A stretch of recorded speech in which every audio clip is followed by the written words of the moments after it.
So many two-part.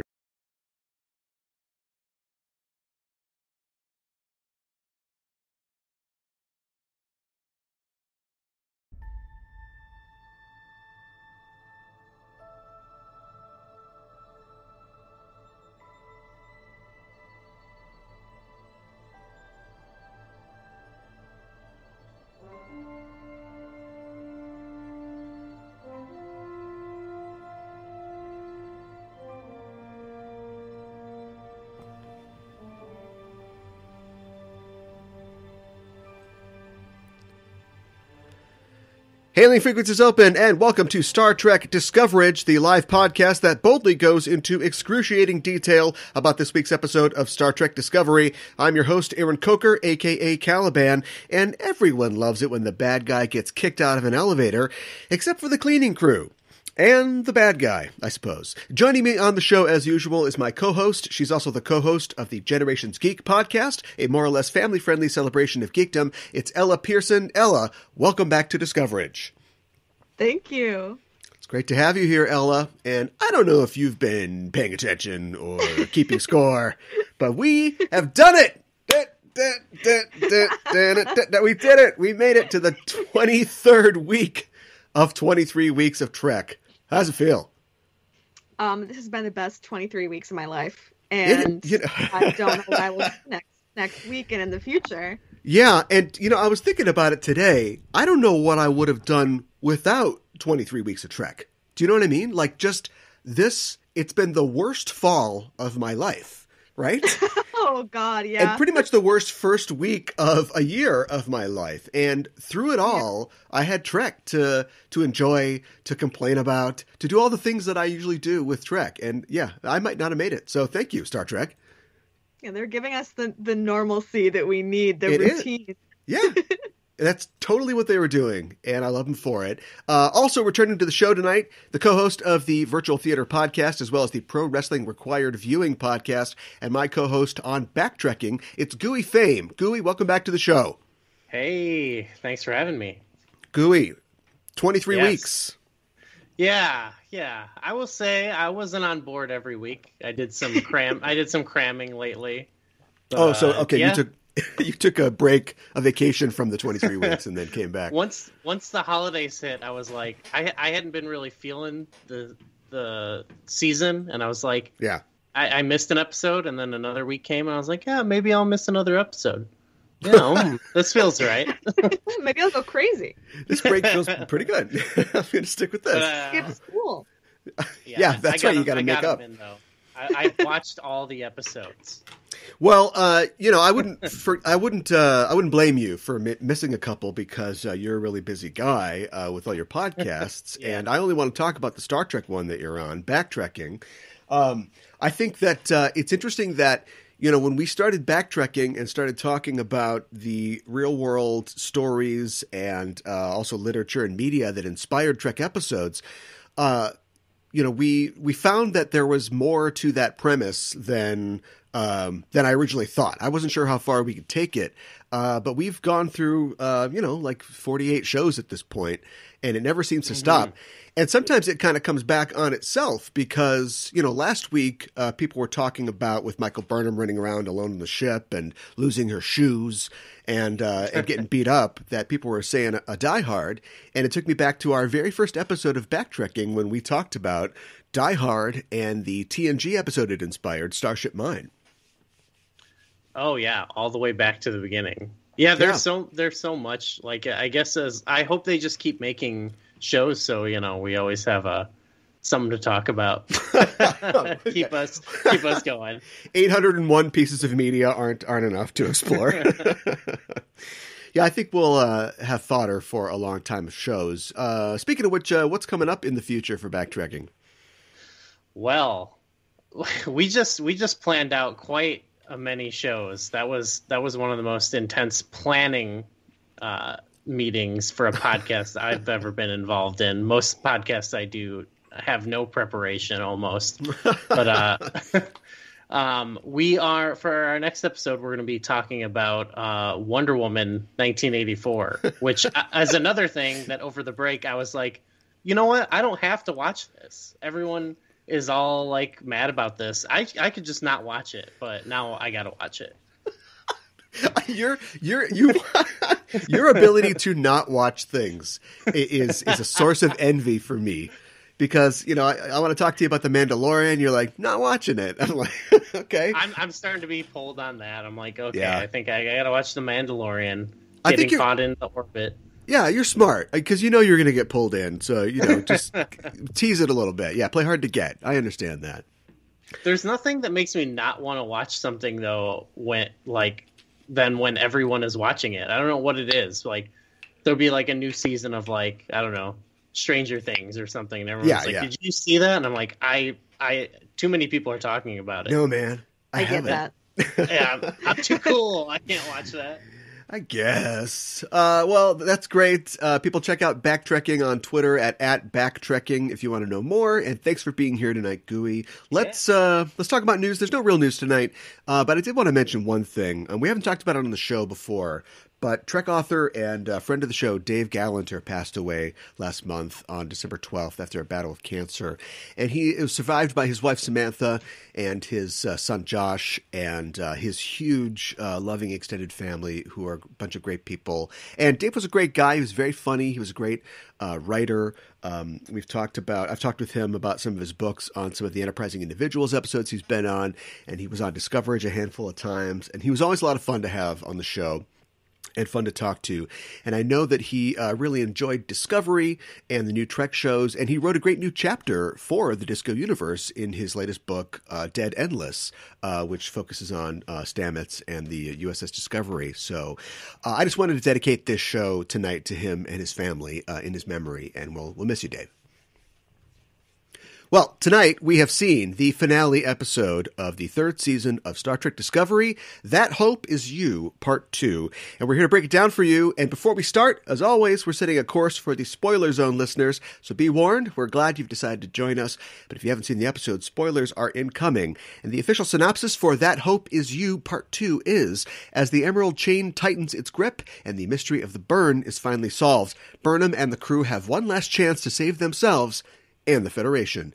Written by Michelle Paradise and directed by Olatunde Osunsanmi, both Michelle and Olatunde wrote and directed, respectively, last year's finale, Such Sweet Sorrow, Parts 1 and 2.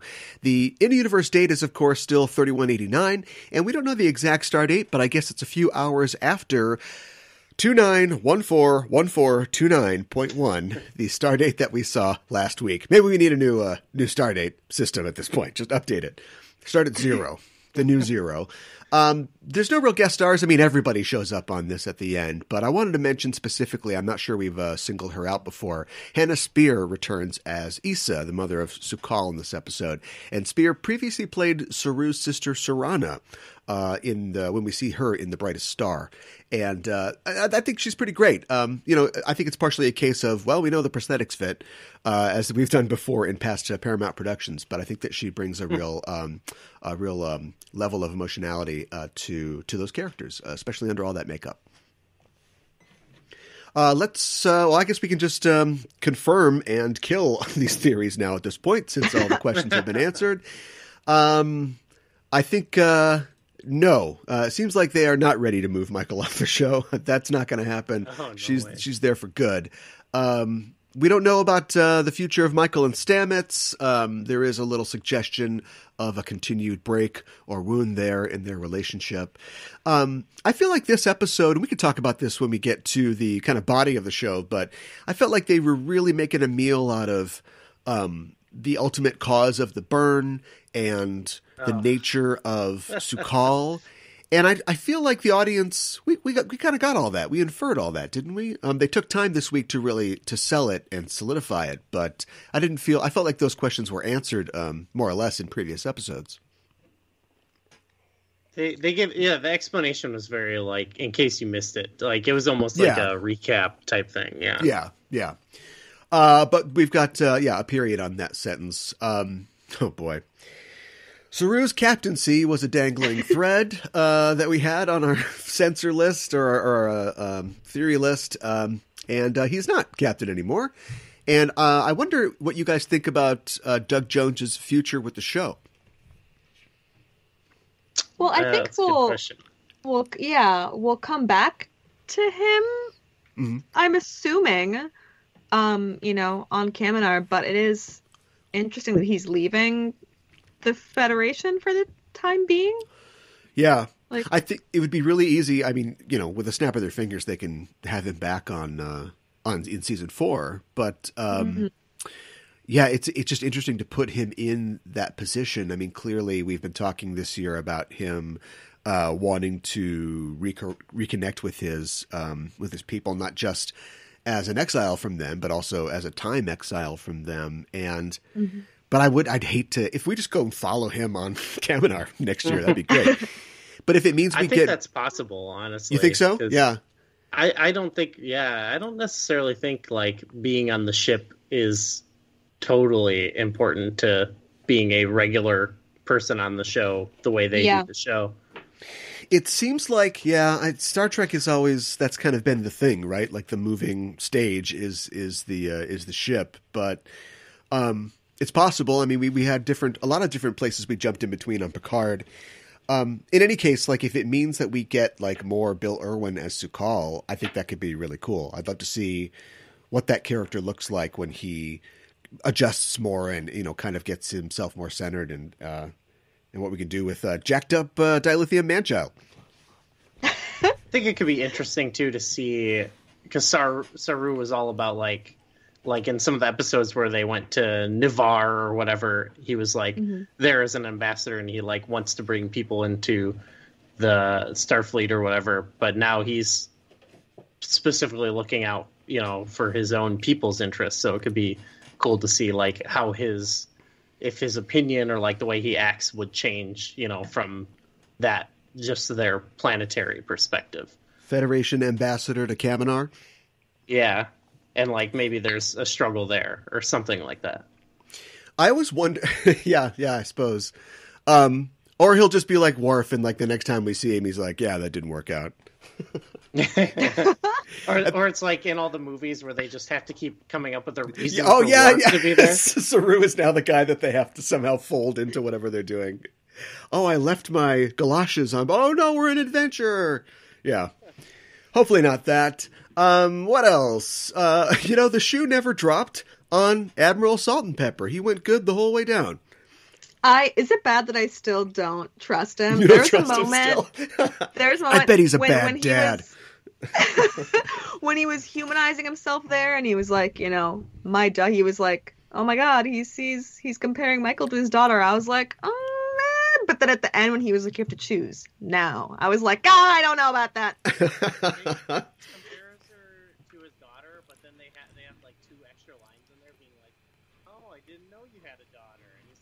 Yeah, she's somewhere else. I'm gonna be with them later. And I'm like, they did not need to have this unless they're like, I feel like maybe they're planting a seed for her daughter, like, yeah, you weren't there for me or something, I suppose, like, it's, I don't know. Yeah. Sus.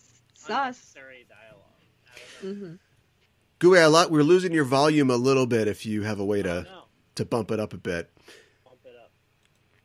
I also wanted to mention that, or actually wanted to ask Gooey, because we covered Calypso recently on Backtracking, and we were theorizing about what we're seeing in Calypso. We see Discovery presumably in the future. The ship is, voiced by the actress who's voicing the sphere data on board.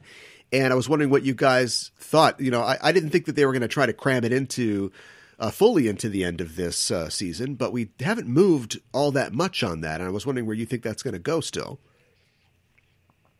I don't know if it's going to go, if that's even a thing they're going to touch on again. Gooey, you're still going in and out a little bit. Like doing the automatic. We're losing Gooey again. Ella, talk while Gooey fixes his thing. I feel like, we don't have did we have a star date for Calypso? I feel like I've asked that before, but I feel like, I don't think so. With Calypso, there's just like, oh, it's super far in the future. And so, like, really, I'm not super concerned I hate with, this like, fairy tale timekeeping. Yeah, I'm not super concerned with it if they even get to it. I mean, I wouldn't be upset if they never got to it in the series, honestly. Um, Huh. just because I feel like it was the short treks. So many of them ended up kind of factoring into the plots of the seasons so Yeah. far. But I'd be okay with it staying like a standalone. I would love for them to sort of weave it in. But I feel like I part of what I liked about the short treks originally is that they were these like sort of like beautiful standalone short stories. Yeah. I think But I don't know. that's a really neat idea that I never really even considered. Like, I love that idea that it could just be, I don't know, someday something will happen to Discovery and then this will happen in the future. But they were so integrated, like even like Ephraim and Dot, which you think is this cute little thing, Yeah. were introduced to a robot that apparently they were really excited to introduce robots into Star Trek, as we see in the finale of Discovery here. So I don't know. I can't shake the feeling that it'll have to come back in some way. hmm Yeah, I don't know. I mean, I'm sure there's plenty of ships that have been, that are kind of floating around in space. So I wouldn't be surprised if, Disco just kind of becomes one of them. I also wouldn't be surprised if they, if next season or the season after they introduce, and now I'm blanking on the name of the guy in the short trek. If he's a new character on the show, I think that'd be great. Yeah. Like if we get a plot line like that where somehow they do have to leave Disco and he stays. Yeah. Whatever happened. Wasn't the thing in that short trek like that the ship was waiting for them to show back up? And didn't they like retcon that? I haven't watched it. in a Yeah, long time. I don't know if it's been officially retconned, but they just, it said that, I don't know if the computer was just being poetic or what, but it was okay. like a thousand years had gone by. But we do know that now that the computer is an intense romantic, so maybe it's just 20 minutes. They just went out for some donuts and then come Loves back in. old movies. Right, exactly, yeah. Well, let's get into it. What do you guys think of That Hope Is You, Part 2? General impressions, specific ideas that you wanted to attack, first thoughts. What do you got? Ella? I liked it. I still feel like this season would have been served better with a couple more episodes. I guess I'm a little stuck. I don't know if like I just personally convinced myself that the burn was like something. Like I was like, it's an attack. It's somebody made it happen on purpose. Like something happened. It like means something. So I'm like, so I'm a little stuck on like this that it kind of really was just a tragedy. Yeah. But I feel like I need to mull it over. I feel like I'm fresh. It's fresh. The episode is fresh. I don't have like maybe once I think about it more, I'll be like, what a beautiful story that it was just a sort of an accident. Yeah. But that's kind of what I'm stuck on right now. I did really enjoy it. I thought it had JJ Trek vibes, and I wasn't disliking that. I was having fun with like the action and everything. Yeah, both this and the premiere of this season, and then of course Such Sweet Sorrow were all Michelle Paradise scripts, sometimes with Jenny Lumet and Alice Kurtzman, and it seems like that's the vibe that she really wants to bring to the show is that kind of run and gun thing, because there's this whole emotional arc that happens with Saru on the ship, and he's the right character. I mean, he's the Kelpian character. But I was just thinking, like, normally you'd have your main character or your purported main character being involved in that, but she's like, doing the Die Hard thing all over the ship, and then Saru is left to sort of save the galaxy in a different way, by sort of connecting with this character. I did notice the length too. Like I was just counting the episodes and thinking, oh yeah, it's over already. Usually there's a couple more. Gooey, what'd you think? Well, I totally agree with like thinking the burn was gonna like. I mean, I guess what it meant it was like he was sad and alone, and the end of the season they're like, you should connect with people. But I really thought we were all speculating in the beginning, like they were talking about what does it mean that the Federation is apart. Like, are they going to explore that? And they did a little bit when they went to like places like Navarre or whatever. But I thought the season was going to be, that the two things were going to go together, like bringing everyone together, and figuring out the cause of the burn, and how that relates to the nature of Starfleet or the Federation or whatever. And it really was just about how we all just need to be together, like. They actually left off the season at the end, like setting out to do what I thought a lot of the season was going to be anyway, which is meeting people and trying to bring them back in and, rejoin everybody to the chiral network, Death Stranding style. I don't know. I was a little disappointed because the burn, it just ended up being this singular, like you said, tragedy.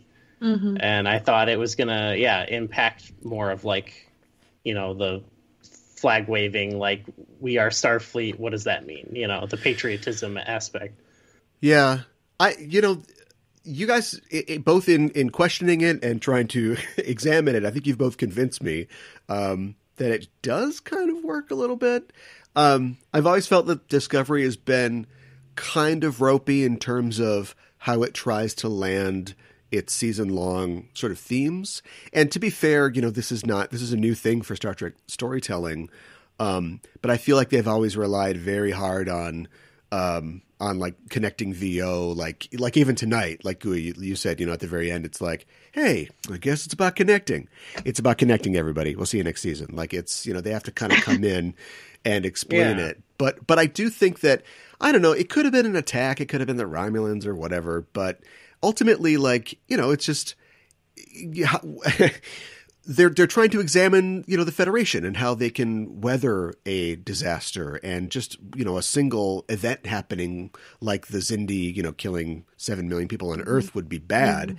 But this is something, a protracted sort of tragedy that goes on for a while, and how that really tests the limits of the Federation and tests their ideals. And, the show it's a JJ-ish show. It didn't go as deep as it could have, but I don't think that they missed the mark totally. I think that they did kind of accomplish that. And having it all be just somebody who was involved in a tragedy and then didn't get any support because the Federation couldn't provide it for him. He just was stuck out there for a long, long time.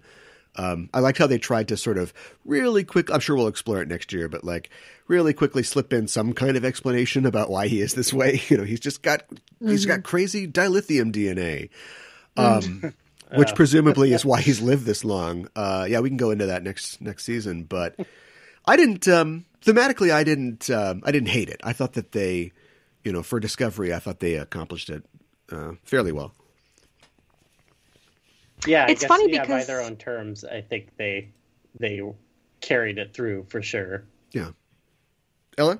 I had taken it seems like both of you guys, when you saw the quote, you were like, oh, that's like what the meaning of the plot for this season. And when I saw it, I was like, I thought it was like entirely just kind of like an addition, like given current events. Oh, I didn't relate it to the season at all. Totally possible. Yeah. Just to sort of just to make, that's what we're doing. Yeah. Maybe. Yeah. Just a little smooch on the head. Goodbye. A little bump there. Yeah. Yeah. Yeah. I felt like maybe they're doing what, they had their own story they were trying to tell, and maybe like me being disappointed because it wasn't the show I thought it was going to be. Maybe I need to meet it on its own level, but for some reason I feel like they begged all these questions that of these things they were going to explore early on, and then they never did. So I think that's fair. Yeah, I don't know if I was just looking too much into it. Maybe I was just projecting what I thought I was going to see, but yeah, it's a little weird. Maybe it's falling apart now, but last week they were literally talking about political philosophy and trying to marry two things, and then this week it's just you son of a bitch, just shooting everybody and stuff. you talked about trusting Admiral Salt and Peppa, and it's like Mhm. I didn't expect him. I didn't. He'd need him to like become like a villain or something. But I guess I thought when they met with him and there was some like pushback there, I thought there would be more of an exploration of that. But it really was like there was like a couple episodes. I mean, they were still like disputing with him by the end, but by the end it was kind of like, yeah, he's like the good guy, and we're on the same page. We just have different tactics here in the final episode on how to beat the bad guy. Yeah, so that's something I did have a problem with, in that the heroes of the Star Trek show, be they on the Enterprise or on DS9 or Voyager, they're always going to be the catalyst. They're always going to be the people that come in and like, presumably the story wouldn't change until they show up, right? They're protagonists. But boy, this Admiral must be like, ever since I met you guys, you're going to kill me. Like, bottom drawer, slug of Jack, like, Jesus, you guys.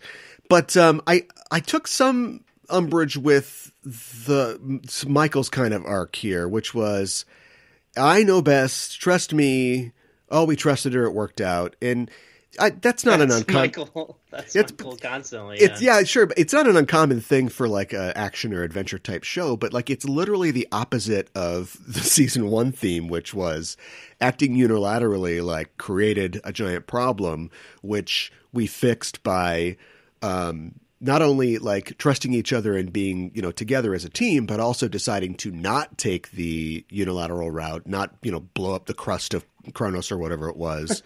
And to concede to things. And this time it's just like, no, I really do know what I'm talking about. It's like, okay. Oh, you did. Okay, it worked out. It worked out great. You might as well be captain at that point. Yeah, and then, right, you're captain then, I'm kind of glad for that, actually, because I'm so tired of Michael. I think that's fine for a character standpoint. I think that makes her, like, a unique character, that she's always going against, like, the captain's wishes or whatever. Yeah. But at some point you got to feel like Saru, like you kind of seem like kind of a dip every time you feel betrayed by Michael Burnham, like the most untrustworthy character in the whole show. Yeah, and it does seem like, just like GUI has a gravity towards the popular shows of this day and age, it did seem like Michael was, slowly being drawn to the chair. At least we didn't get a Jon Snow, a don't want it, like from her. Like, she never really seemed to have an opinion either way. She's perfect for it. Yeah, I suppose she probably is. I just never, I don't know, if the series was, I don't know, like, do you guys think that the series has really been like a story of a journey to Burnham's captaincy? I guess if you had asked me that, I think in the first season, I might have been like 100%. Yeah. And watching this episode, I feel like the decisions she made in like the pilot, like, were like iffy decisions that turned out to like kind of be the wrong ones. And I feel like this episode, it was like somewhat iffy decisions that turned out to be the right ones. And then she got the captaincy back. And I was surprised that she took it, to be honest. I'm having trouble like viewing her as a captain. Like, I don't know. Yeah. Yeah, I think maybe that's what they wanted to build her as, was like she was thrown out in the first season and then she, got back in and then worked her way up. But I feel like her arc has pointed more towards like, I don't need this. I don't need Starfleet. Yeah. Like this season, it was kind of pointing towards that, although that was more of just her hitting sort of the apex of an arc where she comes back into the fold. Yeah, I don't know. I mean, I don't hate it. I just think that boy, I know they don't have that rule in the 23rd century because Kirk goes on all the missions, but like Captain Picard is like not, Riker's always mad at him for trying to go on missions. Maybe they've got that fixed in the 32nd season. And then also it was kind of a small thing, but like Tilly it was kind of her ambition to upgrade and level up. And I know she's got kind of a taste of it this year, but I hope that they don't give up on that and they continue to, sort of chart her progress towards, achieving her dream of being a captain as well. I feel like she should have gotten a promotion, right? Yeah. That's how ranks work, right? Right, you just get promotion. It would have probably been kind of a fulfilling ending if, like, there was all this doubt about her, and then you do have this moment where they're presented with, what do we do? And Michael looks to her, instead of like, let's do it my way. It's like, no, let's do it your way. I believe in you too. But instead Tilly was like, no, people just want to do what you want to do. Like, let's do that. Yeah, I felt so sad when she said that, because I was like, she's still acting first officer. She should be in charge, and she's done a fantastic job so far. Sure. But, she could have just said, like, Michael, what do you think we should do? Yeah. I don't know. Yeah, I mean, in a way, she kind of relies on Burnham relies on Tilly to sort of lead the crew when they're trapped on the deck, and then the biggest concern is to stop Discovery from reaching the Emerald Chain base and just sort of disrupt things, which turns out okay. Boy, thank God Owo grew up on that weird ass colony where they had to hand fish for abalone and stuff like that. Finally, they love to give those characters development, like the episode they're going to do something in. Like, I remember last season there was a character who died on the bridge, and like, we didn't know anything about her until the episode she died in. Yeah. Mm-hmm. Which kind of made me worried for Owo this week, but it turned out okay. I thought she was going to Me too. Oh my God, me too. I was like, that's it. Yeah, it was kind of the mega happy ending. Even the robot didn't die. Yeah, at least let the robot die. Well, 2 of the robots died. Yeah, a couple did. Yeah, very quickly. The robots were really kind of wedged in here. Like, do they have guns? Like, what were the robots really providing? Support, emotional support. I did kind of roll my eyes cannon a needs bit fodder. In the previous episode when they were like, "You're the sphere data," and I was like, "Oh, right, the sphere data." I guess it's the robots. I don't know. Theoretically, the sphere data would still be valuable in the 32nd century. Oh yeah. I know that like having a ship that can go anywhere would be very dangerous in the hands of someone like Osira and the Emerald Chain, but I think it would, if they had leveraged the idea of getting that knowledge and it also being a weapon as well. I mean, that's kind of a beat that they did last season, but think of what maybe Osira could build this great society that she wanted to, with the data. Yeah, I guess they shouldn't let too many people know about that. Yeah, there's a Discovery, a real problem ship all around. Let's keep talking about Discovery and the actions that were going on. We finally got to see inside the Great Space Coaster, and it's like a 32nd century space coaster now. Instead of tracks, they've got like nanoparticle gates that the turbolifts go through. That's part of what reminded me of JJ Track, because it reminded me almost of that scene with all the water pipes. Yeah, I was like, are you gonna tell me that there's all this empty space inside of that spaceship and the turbolifts just shoot around inside of it wherever they want? I think that's just how elevators work, right? You've gone inside an elevator in a building, and then the elevator went through this like negative space, like this empty void inside the building, and then takes you to wasted room to your floor. Yeah. Yeah. But it does make a nice setting for a Total Recall type fight, where you can kick the guy off the thing. Dude, sick fight scene. That was pretty cool. Yeah, that's such a weird character, that long-haired burnout guy. But I guess he's was there. Compelling, like charismatic actor. So yeah, he's a good guy to kick off an elevator. I think he's a good opponent for that kind of action beat. Especially after he insulted the cat. Yeah, you don't insult the cat. That doesn't happen. She's a queen. No, then you have to hit the floor. And then there's the sort of the final fight between Burnham and Osira in the computer core. And I was thinking, like, it had all the action beats you'd expect of a final confrontation, especially like in a Starfleet or a Star Trek movie. But you would think that there'd be more of a philosophical debate. But Michael was never really around for any of that stuff. It's not like she was fighting Admiral Vance. So it's basically just they're just trying to kill each other, you know, and I testing like this. testing their resolves. Yeah.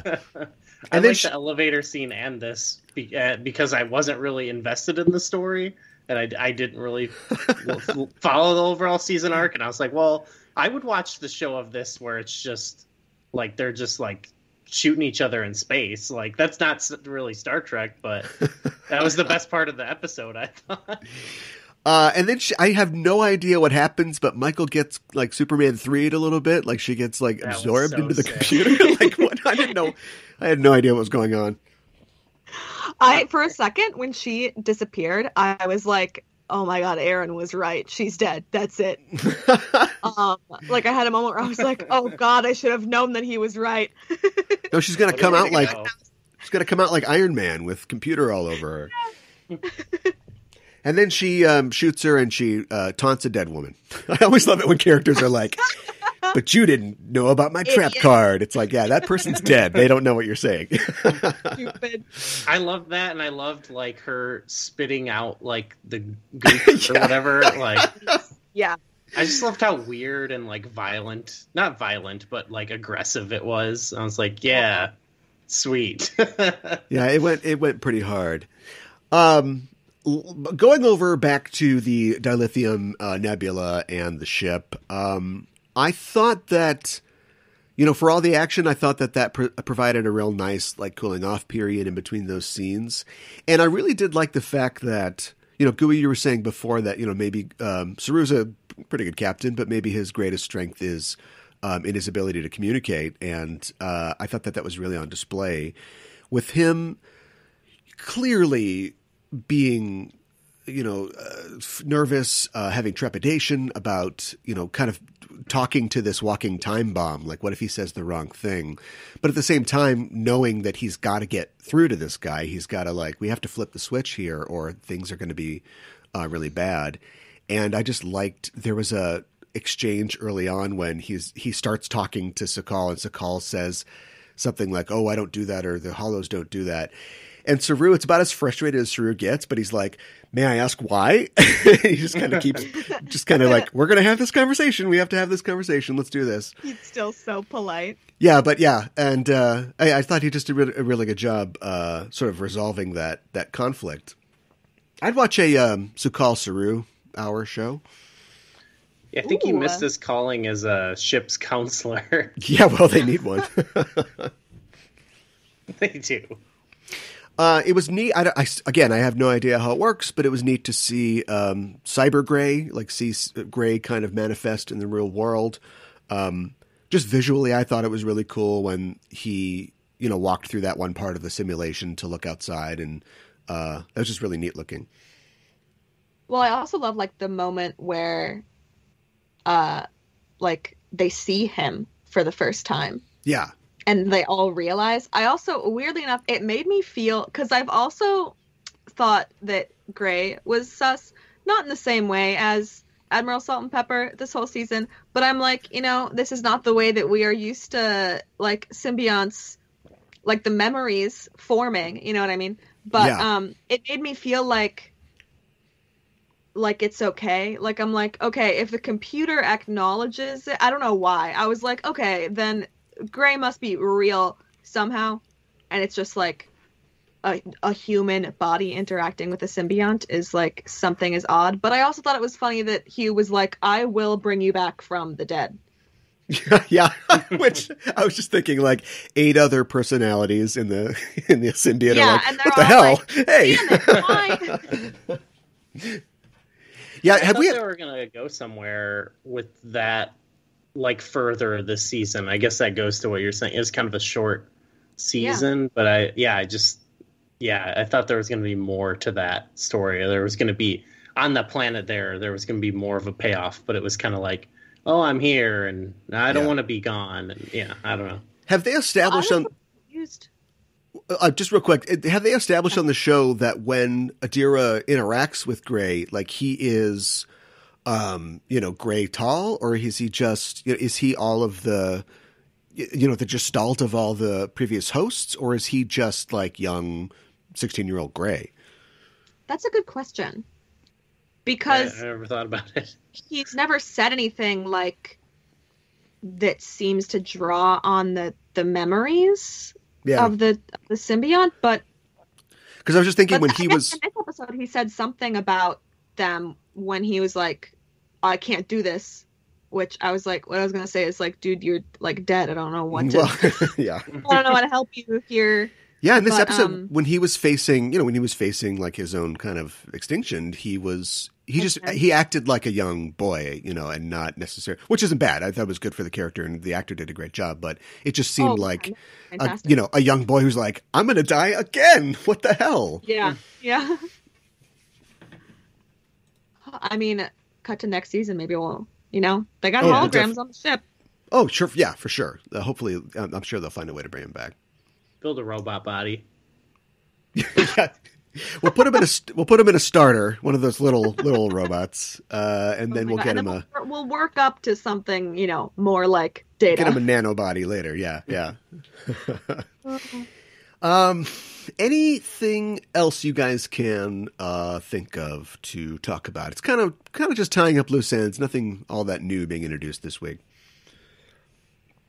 Yeah, I guess. I mean, I'm surprised that I don't have more to say about the season finale. But I guess you're right. It was a lot of all right, here's for sure what the burn was, and now here's where we're all going. Michael is the captain, and Saru's going on. You know what I mean? So it's yeah.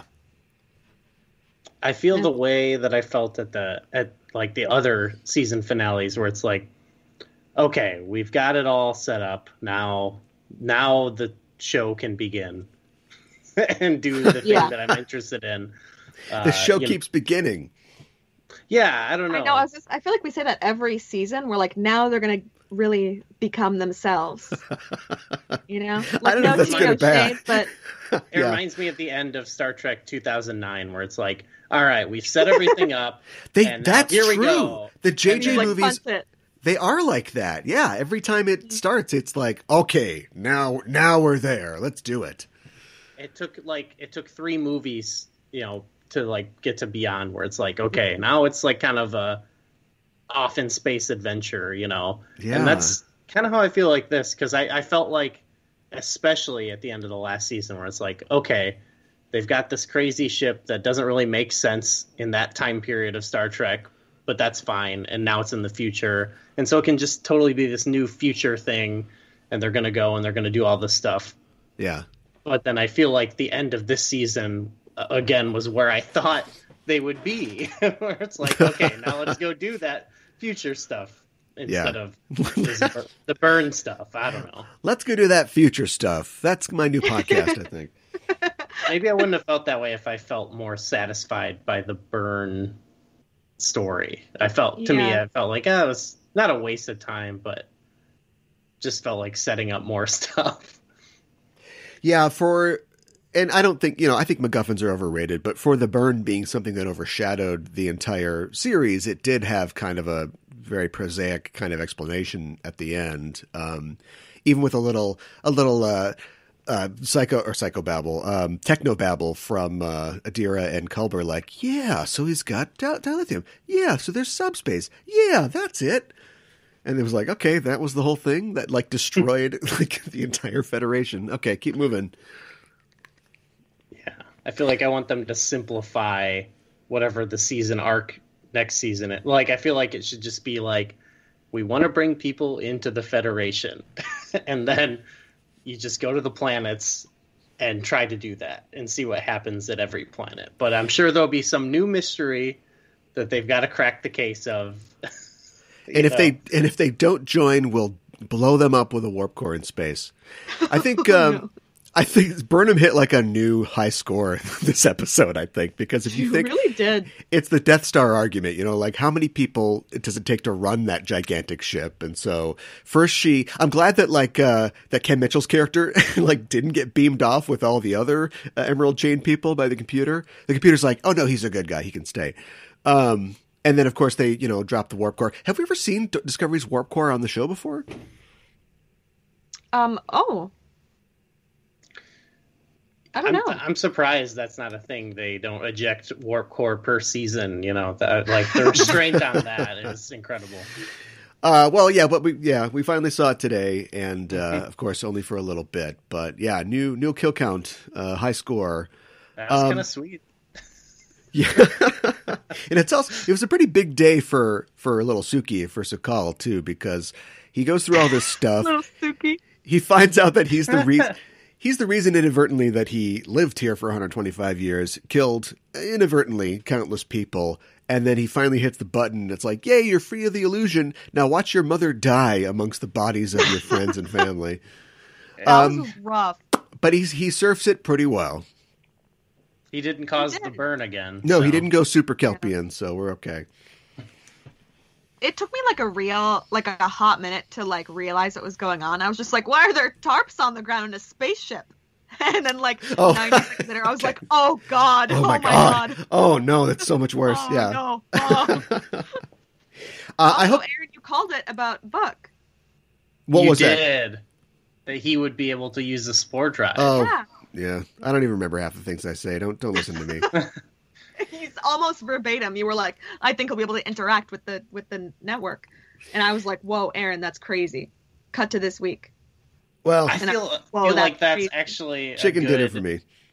Because now they're in the future, and so like having this crazy ship that would be weird for canon in the time period it was set in doesn't matter. So right. they should totally just build a ton of those ships and get a bunch of Book and his people to be the people who make it go. Yeah. And that could be the new Star Trek thing. It's in the future. That's way more futuristic than. And knowing now that beyond just the prescription of knowing about Discovery in the 23rd century, but knowing that the mycelial network continues to exist into the future, don't you think it'll start to creep into other things? Don't you think Giorgio will get a personal mycelial transporter, from Section 31 or something like that? They'll find ways, I think, to keep sneaking it back into other properties.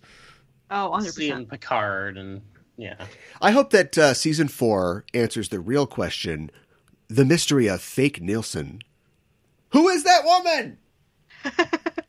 It's almost like the cameras are programmed to cut away to Nielsen, and then the actress isn't available, so they're like, get us another girl who's got brown hair instead of blonde hair. And then at the very end, it's like, oh no, she's back. We shot this at a different time. See, if this, I would love there to be just an episode for her. And then she dies at the end. Yeah, that's how it's got to go. Well, it was something else. We can certainly say that, but I think it's time that we fly ourselves out of our discussion of this. So I wanted to say thanks for listening, everybody, for the entire run of Discoverage, in which we've talked about all the new Star Trek shows. If you like what you hear on this show, you can follow us on Facebook and Twitter at EISTPod for updates and to get notified when new episodes of both Enterprising Individuals and Discoverage are being released. You can tweet to us on the show using the hashtag Discoverage, or you can email us at eistpod@gmail.com. We're always looking for your feedback. And while you're on the internet, why not head to your listening platform of choice and subscribe to our show feed. Give us a rating and a review, because it really does help us out. If you want to help the show grow, you can stop by our Patreon page at patreon.com/EISTpod. And as always, if you like the show, tell a friend.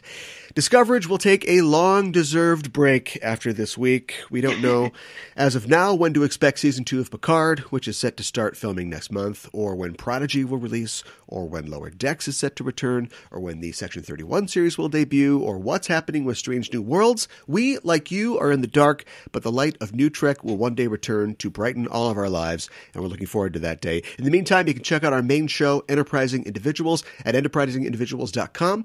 Every Wednesday on the show, I and a special guest discuss in excruciating detail a selected episode from a Star Trek series. We also have news from the Trek sphere and interviews with special guests. The show is currently on hiatus, but we'll be back soon with a new season for 2021. And until then, you can listen to our 5 seasons and 260 episodes of past content for your Star Trek fix, including our Discoverage back episodes as well, all available at enterprisingindividuals.com or wherever you get your podcasts. Ella, thanks as always for joining me to talk about Star Trek Discovery and making it all the way through 23 weeks of Trek. Remind people where they can find you online. Thank you. My podcast is called Generations Geek. I do it with my dad. And we have also been on hiatus and we'll be coming back in 2021.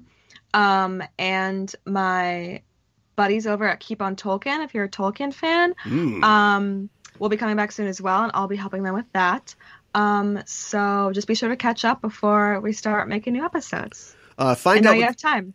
Find out what the guys from Keep on Tolkien think about the sexy Lord of the Rings show that we talked about last week. I'm sure they'll have a lot to say.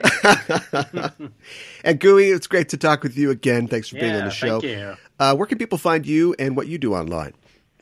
You can find me on Twitter at GooeyFame. Of course, I got the show with you, Backtrekking. And check out Pro Wrestling Required Viewing and Virtual Theater. Yeah, and tune in 2 weeks for Backtrekking to hear us somehow connect Wonder Woman 1984 to the DS9 episode Rivals. I'm sure it does, according to you. I don't know how we're going to pull that off, but we're going to try. That is it for us. Great. So thanks for listening. Thanks for sticking with us, and we are signing off. This is Ella for this is Aaron, not Ella, although I can only hope to be Ella one day. Aaron for Ella and Gooey saying live long and prosper.